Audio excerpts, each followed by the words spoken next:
Blog Talk Radio.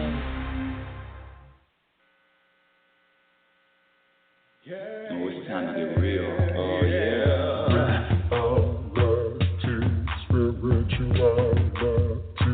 It's the new experience.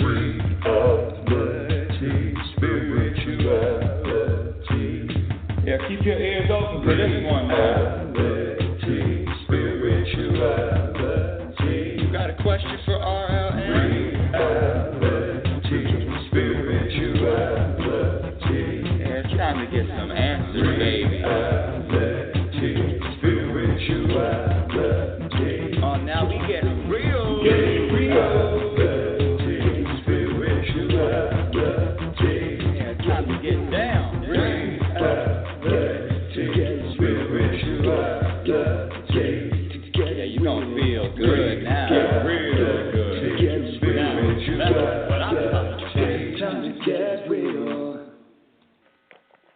Welcome, everyone.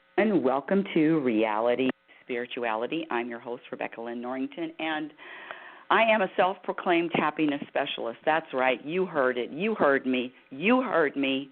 And what does that mean? That means that I have spent, I would say, the majority of my life looking for, searching for, wanting to find a feeling, a sense of purpose. What is this life about? And quite frankly, what I really wanted was to be happy. I tell this story, and I've said it a million times. Sorry, old listeners. Sorry, the people that listen to the show. But when I was younger, I wanted two things. When you make a wish, you throw the money into the pond or the wishing well. Wishing well. Are there even any wishing wells left? Or you make a wish at your birthday and light the candles, make a wish. Well, my wishes were always the same thing forever since I was a teenager. And they were, number one, I had two. Number one, to live to my potential, whatever that looked like. I had no clue what that meant. I sure was looking for it, though. And number two, I wanted to be happy. And so what has happened over the years, because I'm decades older than I was when I was a teenager, what's happened over the years is I have been led. I've been on this path. I've been led to the secrets, to the answers to how to maintain and sustain happiness. And when I say happiness, I'm talking about that sense of feeling centered, the sense of being content, the feeling of satisfaction in every moment of my life. Feeling satisfied in every moment of your life? Yes, that's exactly what I said. Well, how can that be? What if there are health issues? What if there are money issues? What if there are family issues? What if somebody dies? Ooh, yes. You can still remain centered and content and feel at peace regardless of what's happening in the outside world. And I'm telling you can because I can, finally. Now, listen, I'm challenged just like everybody else, but there are certain things that I know, certain things that I've been practicing for years now, and that is the biggest is to trust and let go, to trust and let go and know that this plan, that this divine plan, a.k.a. your life, is unfolding perfectly. That there's nothing you want to change, that there's nothing you want different, because everything that happens, I don't care what it looks like, I don't care what it feels like, is an opportunity for your growth, is an opportunity for you to expand, is an opportunity for you to look out into the world and even be more conscious than you are now. I've told this story a few times. Before the World Trade Center were blown up, I've actually been visited a couple of times, but when I went with my son back in, I think it was the late 90s, 98, 97, 98, around there. Might have been 99, I don't remember, but in the late 90s. And so Nathan and I went all the way up to the top, and on the top of the World Trade Center, there was one tower that had two tall antennas on it. And all the way up on the top of the World Trade Center, when you look down, You could actually see small planes flying beneath you. And that is what this life is. It doesn't matter what it looks like. What matters is what you see, what you perceive. Your eyes, what do your eyes see? Are your eyes seeing what your ego wants it to see? What I love to say, that standing on the top of the World Trade Center and looking down, it's a totally different view than if you're on the, say, 5th floor, 10th floor, 20th floor. So this life is about different stages and different floors that you're on, meaning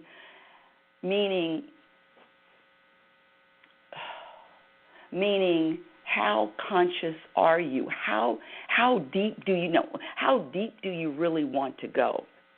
There's a lot of surface stuff that's happening, but there's what's deep. There's the root. There's the root of the situation. There's the root of each challenge. I'm talking about personal challenges now.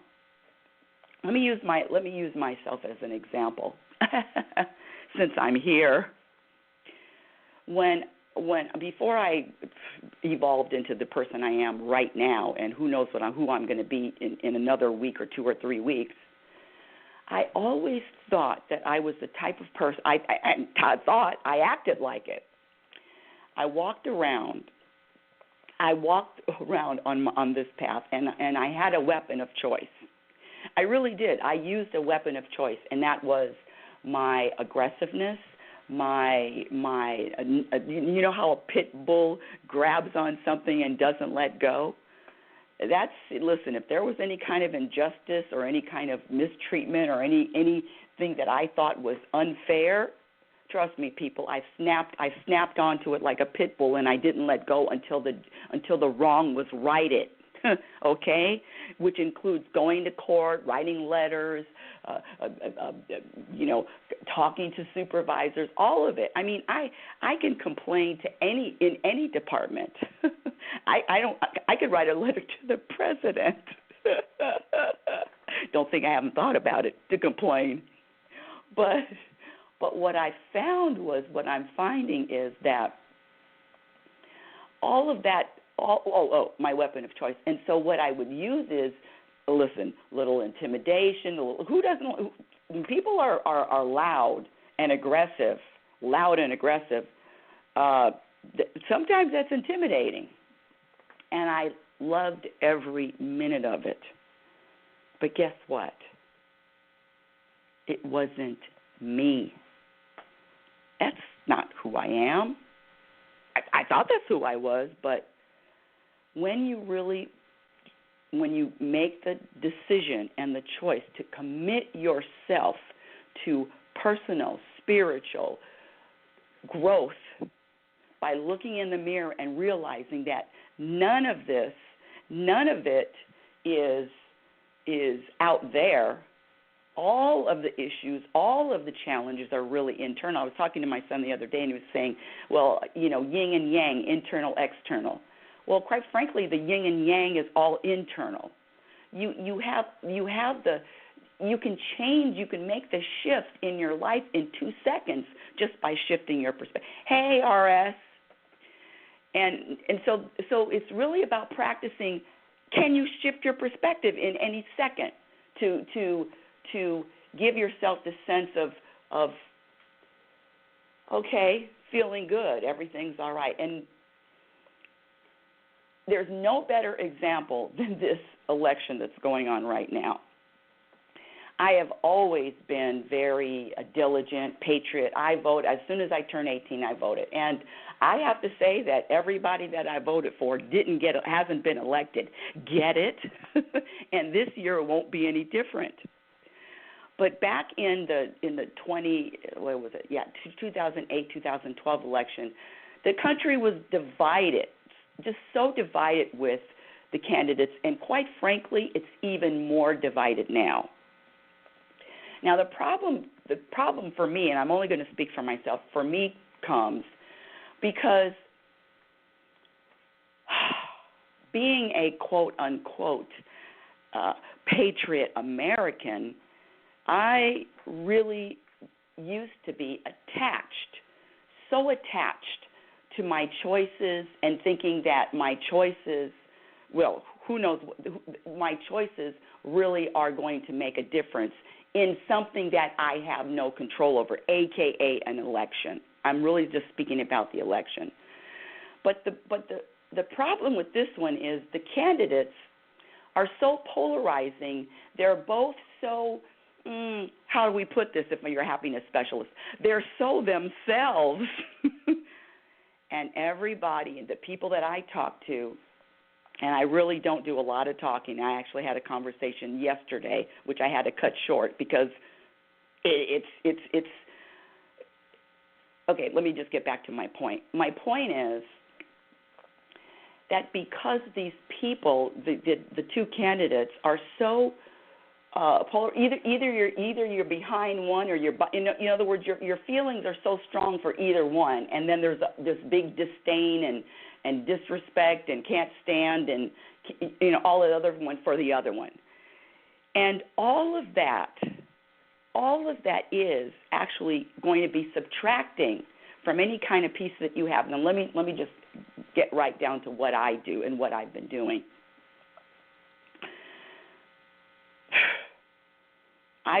I grew up, attached this country. I think that the United States of America is the best country in the world to live. I mean, I don't even need to justify that statement.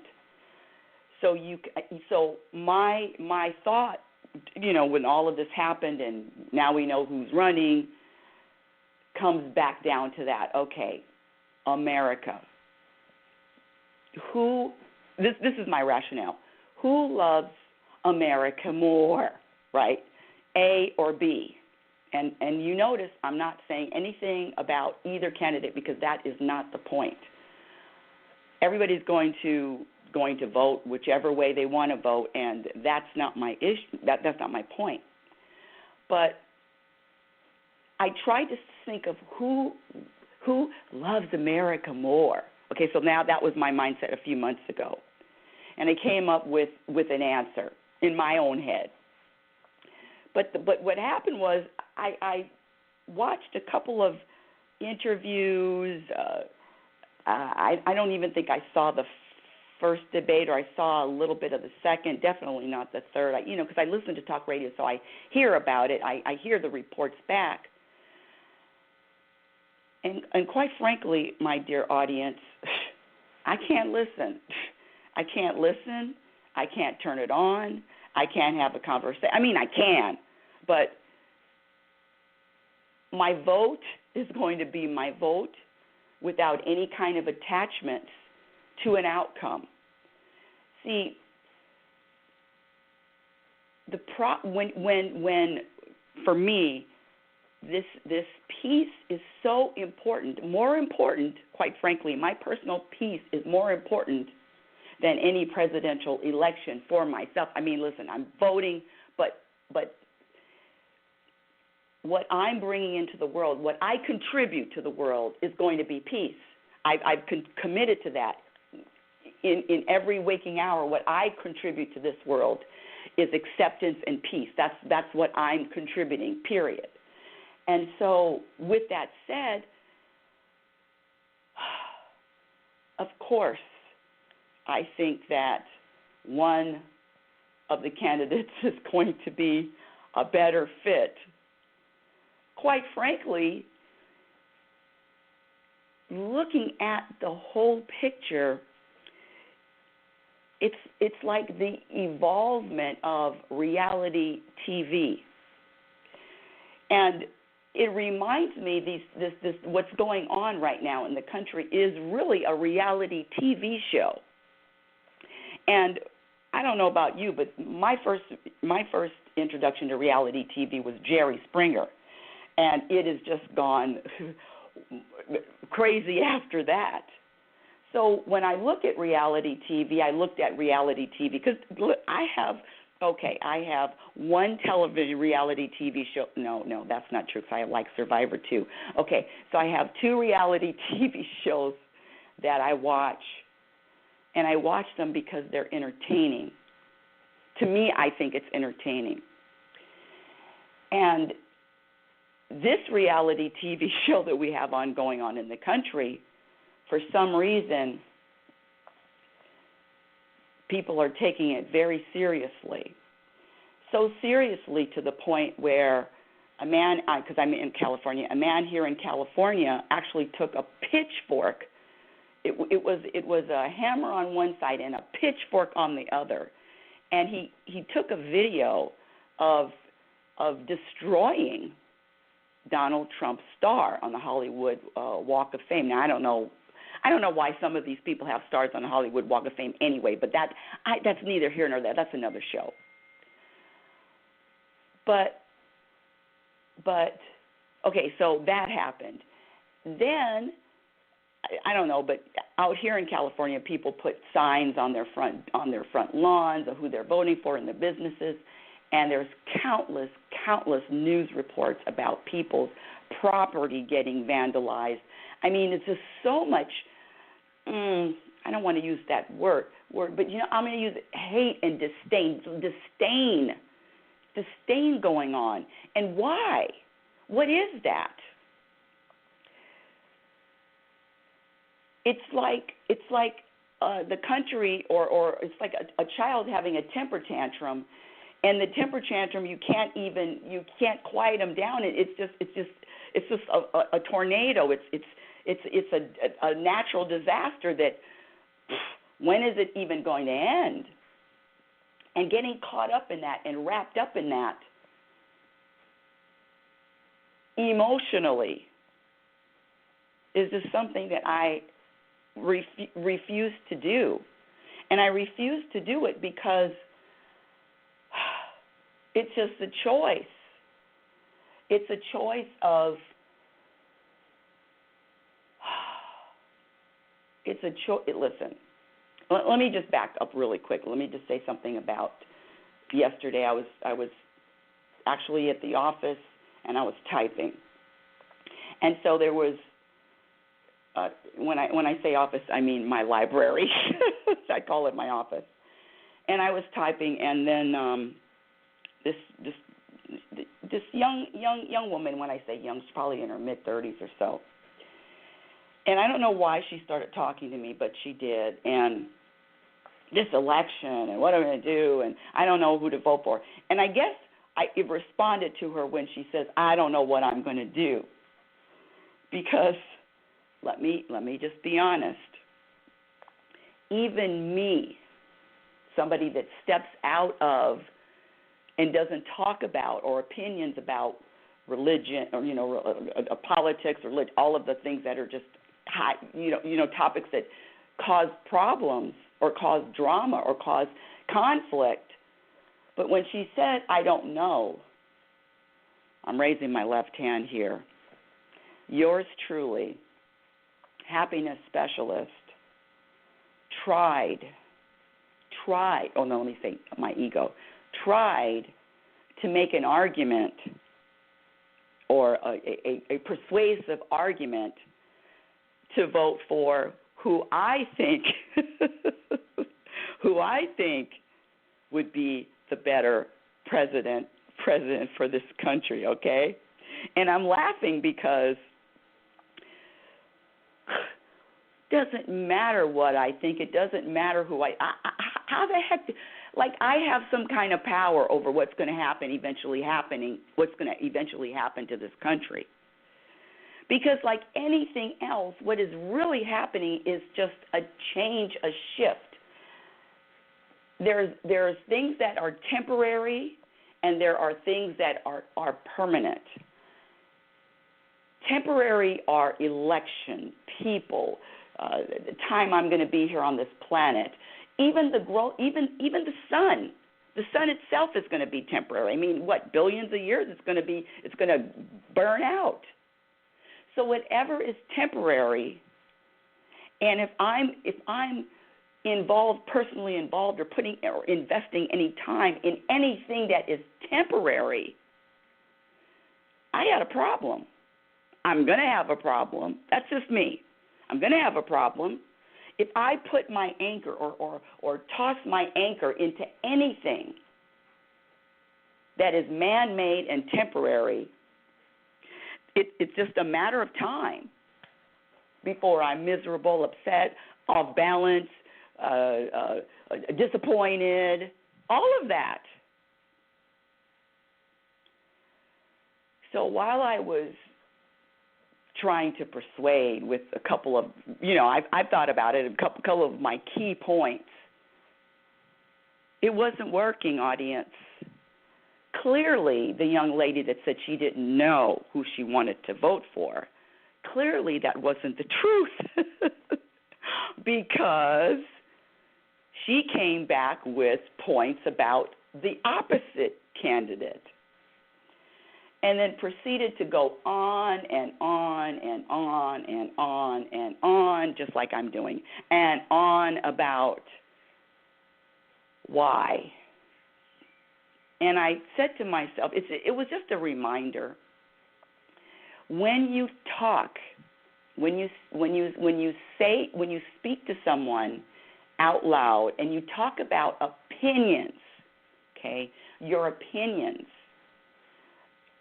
I'm setting myself up for a conversation for somebody to disagree. Now, does it matter that somebody disagrees with my opinion? No. But I'm going to let them disagree without any kind of rebuttal. Because if you've read Reality Spirituality, The Truth About Happiness, my first book, there is a small chapter in that about the election and how I managed to keep the peace regardless of people being so divided. Who are you? Oh, you're voting for Obama? That's who I'm voting for. Oh, you're voting for, who was the guy? It was Romney? Yeah, voting for Romney. Oh, that's who I'm voting for. So it was really about whatever your opinion is, whoever you're voting for, that's who I'm voting for. That's how I solve that problem. And it really works. You don't have to lie to yourself, but you can lie to other people, but you can't lie to yourself as far as keeping the peace. So it's very easy for me to agree with any topic, with any subject in my personal life. Why? Because no conflict. Don't want it. Don't need it. It doesn't add to my happiness. And the thing is, it's also not accepting of other people. It's also not accepting other people's choices. Because that's who you really want? Okay, I didn't accept it. Now I got to try to convince you. Anytime I'm trying to convince somebody else, especially if they haven't asked me a question. In other words, if I'm just talking, I'm trying to convince somebody. If I'm making a statement, you're making a statement to me, I'm making a statement to you, back and forth with statements. What is that? It's going around in a circle. And I know there's no such thing as wasting time, but I was ready to. It was a waste of time for me to try to convince. Not only. Why am I trying to convince somebody? Like one other person changes their vote, now my ego's satisfied. I did it. The problem with all of this election is it's a personal decision that I'm keeping personal. I also know that whatever is going to happen is going to happen. And do I trust that whatever happens to this country is going to be for the betterment of this country? Doesn't look like it. I'm saying that out loud. No, I'm actually saying out loud my thoughts. Well, it doesn't look like it. It looks like this country's going downhill. It looks like, oh God, oh. No. The trust not only comes from personal trust, but trust that whatever is happening in the world globally, and I did say whatever, however it looks, is a divine plan. Can you trust that? Can you let go of all of this other stuff, the circus, the drama, which is really what it is? Hold on a second. Hold on. All right. Good morning. Hi, Robert. Good morning, Rebecca. Hello? Good morning. Hi, good morning. Oh, I can hear you now. Good morning. Boy, when you said the thing about agreeing with other people, whether it be Romney or Obama, I thought, oh, my God, what the hell? Oh, so you don't like that? No, absolutely not. Oh, I love it. Oh, I'm getting chills. Thank you for calling and challenging me. Go ahead. Give me your side of it. Go. Well, first of all, it's just not truthful, and I can understand avoiding conflict. I'm not a conflict person myself, and I agree with you that you didn't really need to try to convince someone else, about your particular point of view. But the idea of, kind of saying something that isn't true to you just doesn't seem to be the way to go about it. Tell me. I'm getting chills. I'm getting so many chills. I love it, and I love a challenge. You know it. And so my question is, so I have a question for you. Okay. Have you ever been in a discussion like that with somebody that totally disagreed with your point of view? Yeah. Yes. And it's one of those cases. It's one of those cases where we agree to disagree. Period. Okay. And so have you ever tried to convince somebody?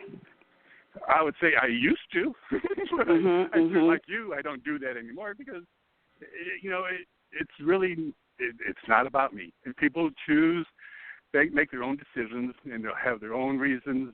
I go to a weekly gathering, and there are a lot of Trump supporters here in South Carolina. And one of the people I talk with a lot, it was just goes on and on and on about him. And one day she said to me, I see the sign. She pushed the button. She pushed the button. Go ahead. Well, no, she says, I see the sign, Trump Pence. What's a Pence? I don't understand. And I was just flabbergasted. Wait, what did she say? Trump what? She goes, I see the sign, Trump Pence. What's a Pence? Oh, I don't know what a Pence is. Oh, you mean his running mate? His running mate, right? Yes. So anyway, I was just stunned. I mean, for someone who supported him, just didn't even know who his running mate was. And the fact that there's these signs all over. I see what you're saying. So they didn't know who the running mate was, and you were like you wrote him and you don't even know his running mate. Oh, I get it. Yeah. Okay, I didn't understand what. Yeah. That's okay. So, rather than engage and try and make her aware, I just shook my head. And let that be my commentary. And I just Ooh, okay, so here's a question, and then I'm gonna get back to your original one. So is there something wrong with her not knowing his running mate in your mind? Well, I think so. Yes. Yeah, exactly. I mean, but I didn't. I know what you're saying. Exactly. See, that's it. These judgments, making judgments about. See, this is the whole thing. And let me just speak for myself. When I was and I wasn't even known by Rebecca, it was Becky. When I was Becky, I always thought everybody was supposed to be thinking and you don't know that. In other words, my standards were the standards. My standards are the standards. And quite frankly, anybody could say that about, and I'm not just talking about you, but see, that's why it's so everybody's so up in arms, is because all of these judgments are flying, and the people are so not being the opposite of kind. And I know that's the president-elect. That's what happens. I mean, I'm old enough to know that's what always happens. But But it's a virus. It's a virus that's, in other words, these two candidates are actually being the examples of what's really going on in this world, period. Just by their demeanor and their just what's the word? The way that everything is evolving. See, there's a lot of people, regular people, normal people, everyday people that are angry and I was looking at a Judge Judy show. I love Judge Judy, and this guy got off of the. You like Judge Judy? No. You see what I mean? You see what I mean? So I love her because she's so direct. And she's so on, but either, it's like Don Rickles. You either love him or you hate him. I mean, there's no in the middle. Oh, I'll keep Don Rickles. You remember Don Rickles, Robert? I do. Yes, I do. So do you like Don Rickles or not really? Yeah, I did. Yeah, he was funny. He was a funny guy. Yeah, he's still alive. He's not dead yet. Okay.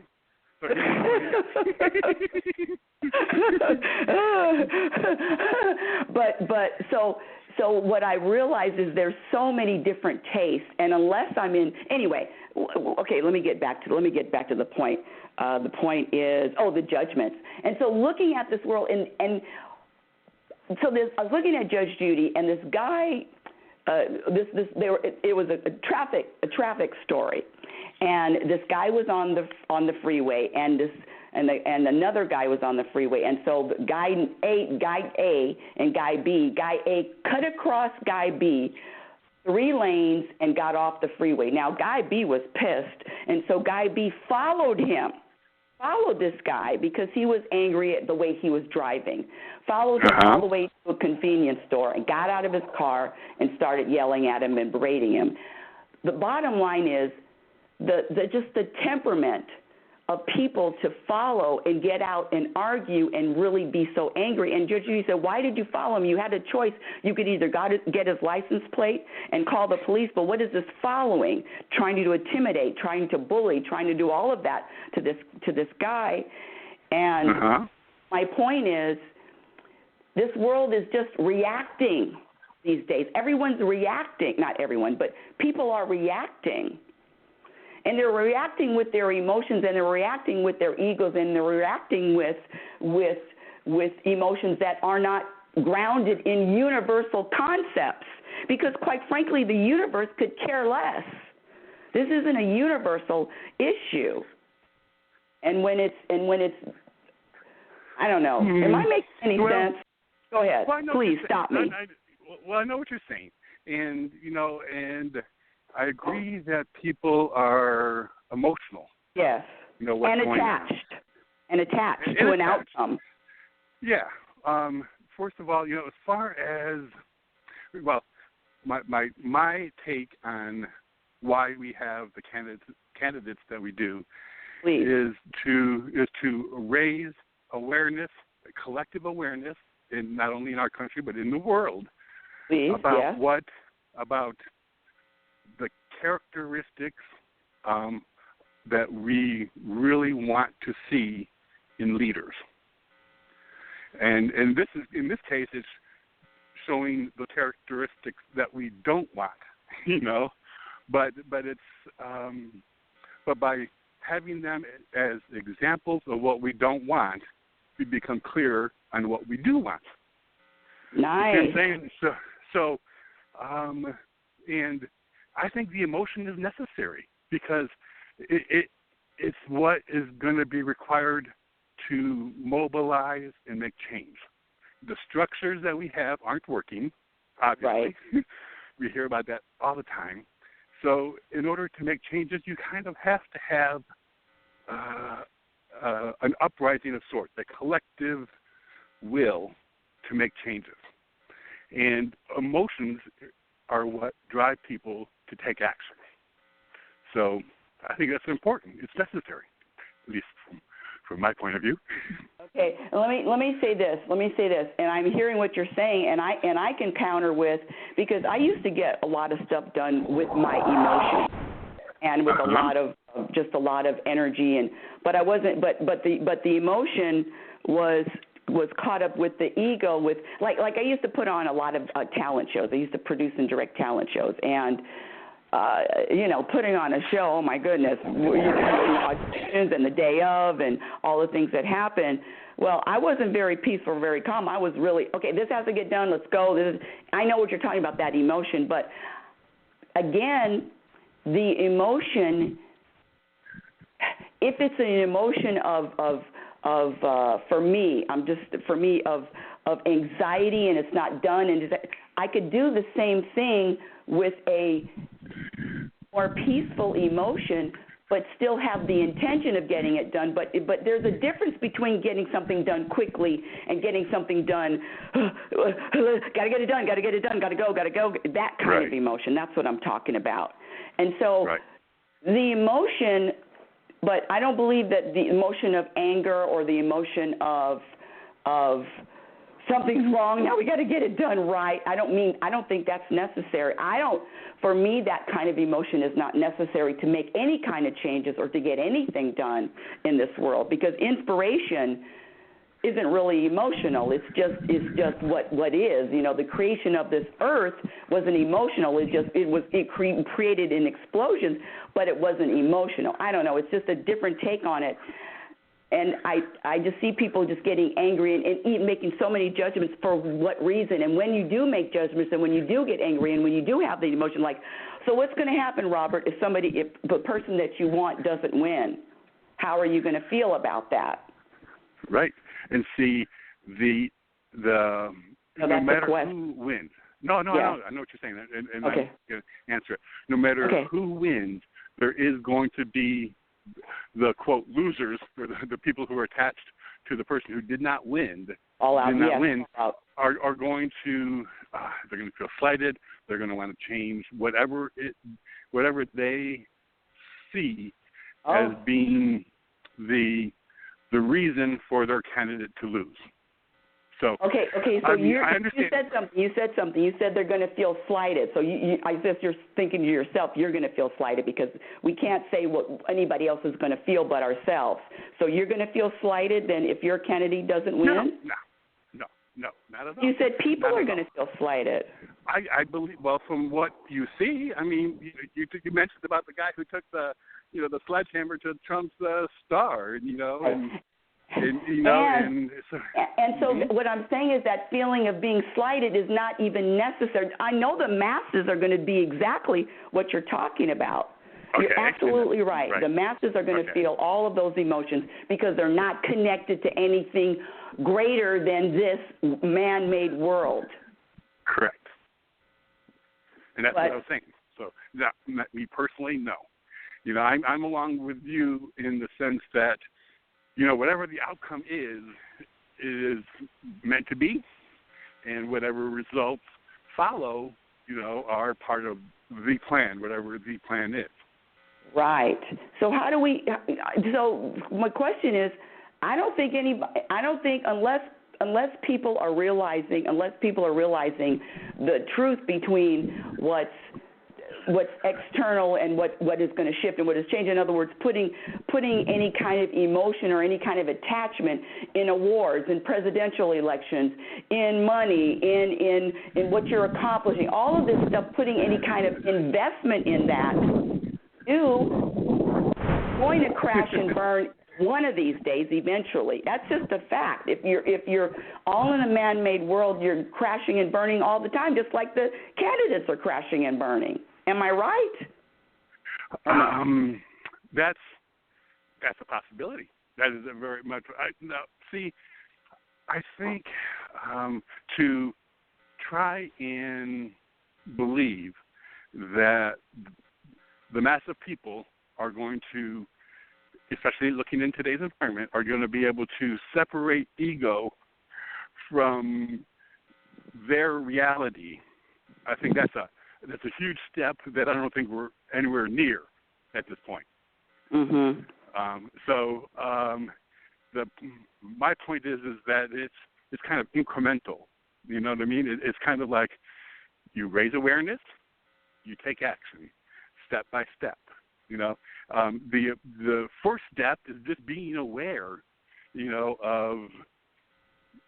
of who we want to lead. You know what I mean? And the characteristics of the people who we want, to lead us. No. See, that's where we because I get what. Okay. Oh, I know what you're saying. You're talking about looking at there is no characteristics of a leader. Characteristics of a leader is somebody that's connected to the universe, in my opinion. I mean, that's a leader. These people that are really involved in politics and or anything else like that, movie, celebrity, or like that, I don't want anybody leading me like that. I know what you're saying. Yes, and right now we have zero very poor examples of that. That kind of thing. I'll run for president in 4 years. But for example, you know Mark Ruffalo. Mark Ruffalo. Ruffalo, Rufflo. He's an actor, and he's using his celebrity to raise awareness about just some, very, just important issues. And right off the top of my head, this is sad, but I can't even tell you exactly what it is. Well, you know what? No. Let me. You know what? Thank goodness that you just brought that up. Okay, so hold on a second. Here we go. Right. So this Mark Ruffalo, whoever he is, question: Has he said who he's voting for? Yes or no? I don't know that. I don't know. Okay. So this is my thing. If you are connected to the universe, and this is what I really believe, connected to the universe, like I know I am, and universe is it. I rather be universal than human. Nobody's going to know who I'm voting for. Nobody's going to know anything. Nobody's going. I see these very quote unquote people that are out there that are very prominent, and now I know who they're voting for. So that tells me that they're in this man-made position. I'm not interested. Does that make sense? Okay. No, I do. And first of all, let me just say that by saying, some people are connected to the universe or not, we're all connected. We're all connected, and you know what I mean. We're all connected. You know what I mean. I know what you're saying. And this is what I really mean. And I'm loving this conversation. You know I am. But this is what I told my son, because he hates it when I say, 98% of the population, they're not. What I really mean is it's like an avocado. I think I've said it before on the show before, but you have an avocado grows on a tree. Well, there's a time to pick the avocado, and you pick an avocado prior to it being ripe, it's not going to be good. So, everybody's connected. Everybody is an avocado, but everybody's not ripe. Everybody's not ripe yet. It's not their time to be ripe yet. So that's how I look at the world. Yes, we all are connected, but everybody's not. What? Okay, but why like that? Did you like that? Why is ripe better? Yeah, no, I understand. But why is ripe better? Oh, I didn't say it was better. Well, it was better. I'm saying I'm more conscious. But I didn't say it was better. You're more conscious now, and I understand. More conscious than I was 10 years ago, 20 years ago. Yeah, I'm more conscious, so I'm riper. But I didn't say it was better. Okay, right now, I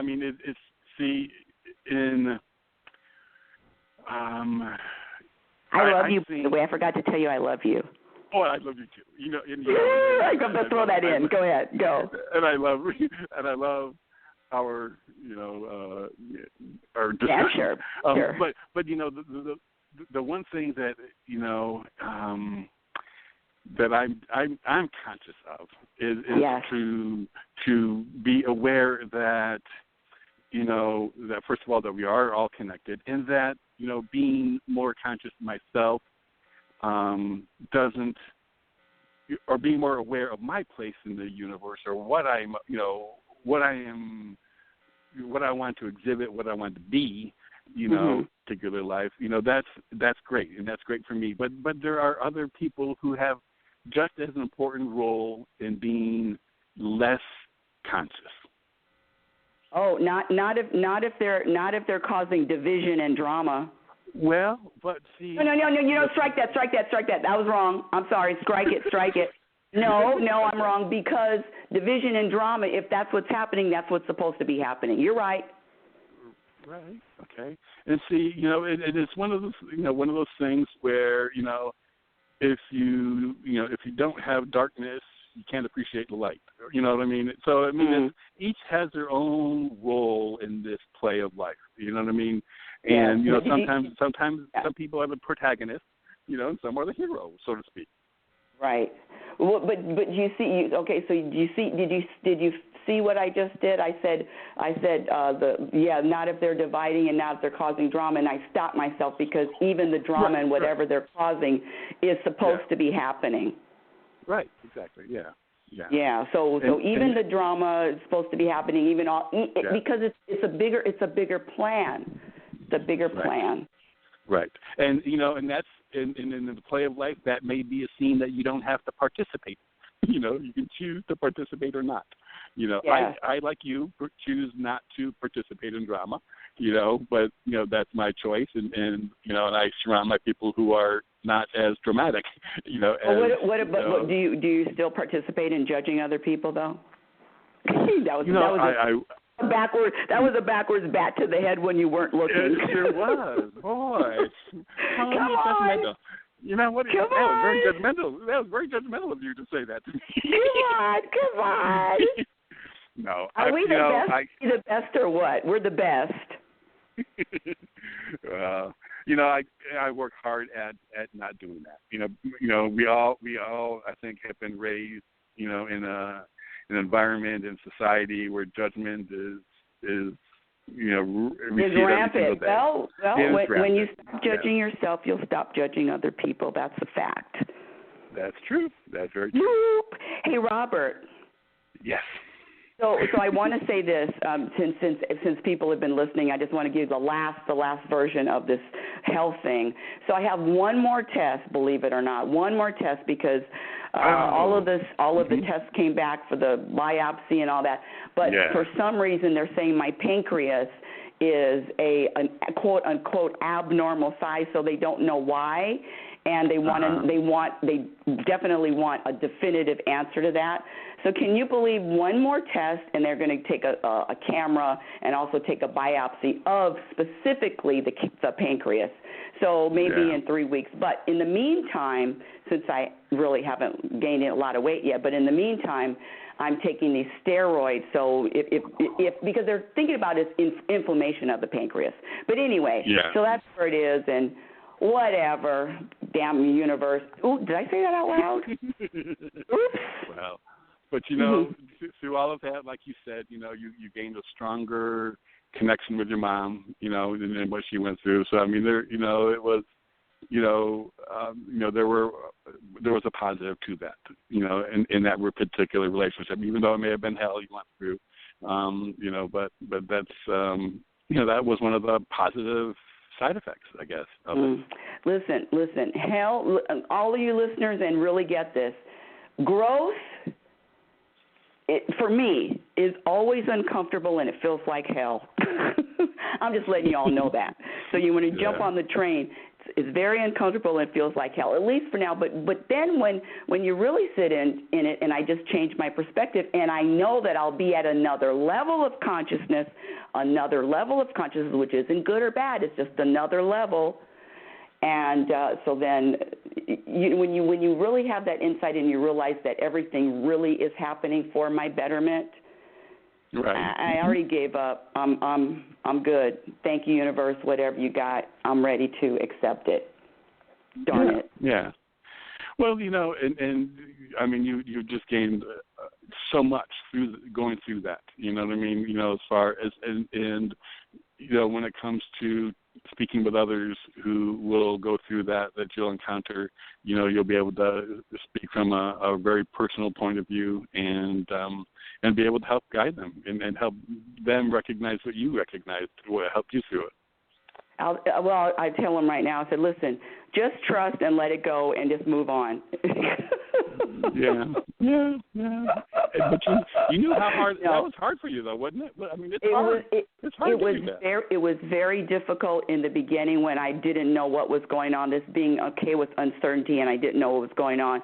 It was very up and down, very emotional. Yes, and looking back, it was the only way I could go through it.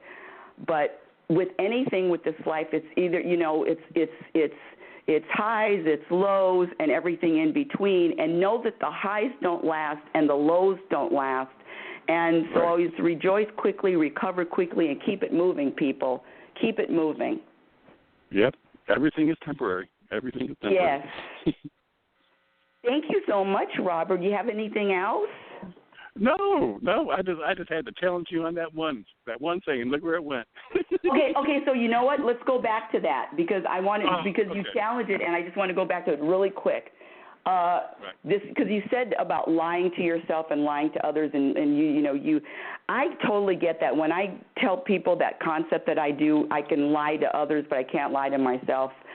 I mean, I really live by that because when I have conversations with my mother and she says, "Are you watching the news? Did you see the news? Did you see who got shot? Did you see who got killed?" I just say yes. Right. I used to say, "No, I don't watch the news." No, I don't watch the news. I just say yes. And when I encounter people at the office or anywhere, I really, for me, it's okay to lie if it's going to keep a peaceful environment for them and for me. They don't need to know what I really believe about anything because there's no reason. My ego might want to tell them. See, my ego might want to say, "Oh, this is the truth," but I don't need to tell anybody anything that's going to create anything other than peace between our encounter. That's just me. I understand. That's how I do it. I understand. I understand. The only thing I would say to that is that who you are is shouldn't. Oh no, I'm not going to do this. Strike two. Go ahead. You saw me. No, I was just kidding. I said strike two. You saw me catch that. Come on now. That's what I'm I know. You caught it. Listen, you can catch it. I catch it. Come on. Right. No, in my opinion, I understand. To me, I just want to be able to just let people know who I am. I am who I am, and if people find it conflicts with their beliefs or their that's their that's fine for them. I just feel that it's I'm here, I'm learning, I am who I am, and and I'm proud of who I am, and I'm not going to hide who I am, and whether or not I engage in a tit for tat kind of thing. No, I don't do that. I always go back to the agree to disagree. Great, we disagree about that. That's the end of discussion. So. And when I say not telling the truth, I'm really because hiding is a totally different thing. I'm not even talking about hiding because hiding, and I'm not into hiding or secrets or anything like that. No, but what I am saying is anything that involves temporary things. People put so much because I know people are so emotional and attached.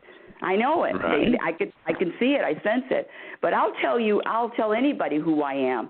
I'm someone who looks in the mirror constantly and is committed to my own personal growth. I'm somebody that accepts people just exactly the way they are. Well, right. I'm working on that. I'm somebody that doesn't judge. I'm somebody that trusts. I'm somebody that surrenders to the universe. I'm somebody that knows that whatever's happening is happening for my benefit. That's who I am. That's it. Mm-hmm. So it's really about who I am on a universal, and who I am man-made. It doesn't even matter. I don't, because people are going to think what they want to think. I mean, can you believe some people don't like me? I mean, no, I find that hard to believe. But what? Again, there are people who just don't know better. Thank that's you. all that is. But see, that's what I'm saying. It's whatever I did, whoever I am. I don't care if I've given you $100 every single day for 10 years. If I do one thing, two things, it's out the window. That's a man. I'm mad at you. You did this to me. You said something to me. Now I'm disappointed. You didn't call me. You're inconsiderate. All of this stuff. I'm not involved. I'm not into any of that. I'm not into that stuff at all. Yeah. So. Right. Anyway. I understand. Okay. But again, Robert, I love you. I love you too. And this has been a wonderful morning start to my day, so I appreciate it. I love you too, and thank you. And the show's over now, isn't it? Jesus. My goodness. Okay. I love it, Robert. I love it when you call in. And more than that, I love you when you challenge me. I really do. Okay. That's great. I'll continue to do so, and you challenge me as well. Do you? Fun, so. I do, yes. Yeah, you're the only one that, I just feel so easy that whatever, even if we disagree, it does nothing to do with, in other words, so much acceptance. You accept me. I totally accept you. And that's what it really, that's our connection. I really feel that. I'm getting chills right now because our connection, hey, audience, we've never even met. Okay. That's the magic of it all, because you can create that connection without even having met. So yeah, it is possible. Thank you, Robert, so much for calling in. Have a great day. Okay, you too. Hey, everybody, that's all we have for today's show. Wow, that was a long conversation. Reality Spirituality is heard every Sunday at 7 a.m., and my website is RebeccaNorrington.com. That's RebeccaNorrington. And you can find me on Twitter at RL Norrington on Twitter. Yeah, RL Norrington. And then Facebook, it's Reality Spirituality on Facebook. So go to that Facebook page and like Reality Spirituality. And until next week, my dear audience, I would like you to remember that you are an example of the universe. You are an example of the universe. So what kind of example are you going to be today? What kind of energy, vibration are you going to put out today? Are you going to be accepting? Are you going to be, you know what, the other thing too is that energy of this is serious. This life, this election, cancer, scares, health issues, death, that energy of this is serious. That energy is never needed, or never, for me, is never needed, and actually is not universal. It's serious. This is so important. This is so serious. No, I have to get to a point where nothing is that serious and nothing is that important. It's just not. If you ask man, they will say yes. Oh, yes, that's serious. But in reality, in the universe's world, there's nothing that's serious and nothing that's important. It's just the experience. It's just being. Experience it. The gift is the experience. The gift is the experience. There's no judgment on serious or important or not serious. Getting rid of the labels, getting rid of all of the labels really assists you when you want to just hold on to feeling peaceful, because, there's so many times when, this is not happening, and this is serious. That serious energy is that energy that kept me when I was having my health challenges, been out of shape. And I'm not saying that what I felt or how I felt needed to change, but it was because I had that thought and that energy. Oh, this is serious. I've almost lost 40 pounds. This is serious. See, that energy, that way of thinking. Jesus, that's almost another show in itself. Anyway, you're always changing, you're always growing, you're always evolving. Love is patient and love is kind. Be kind and be patient to yourself. Be your own best friend. Remember, you cannot have a happy ending to an unhappy journey. We will connect again next week on Reality Spirituality. Thank you, and thank my co-host, Robert Sharp. Oh, it's time to get real. Oh, yeah.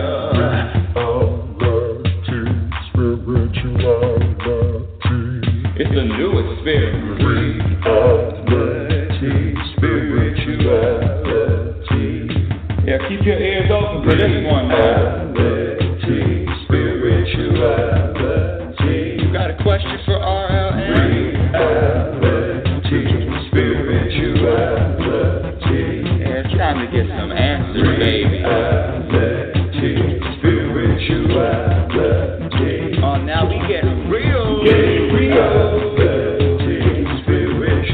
Yeah, time to get down.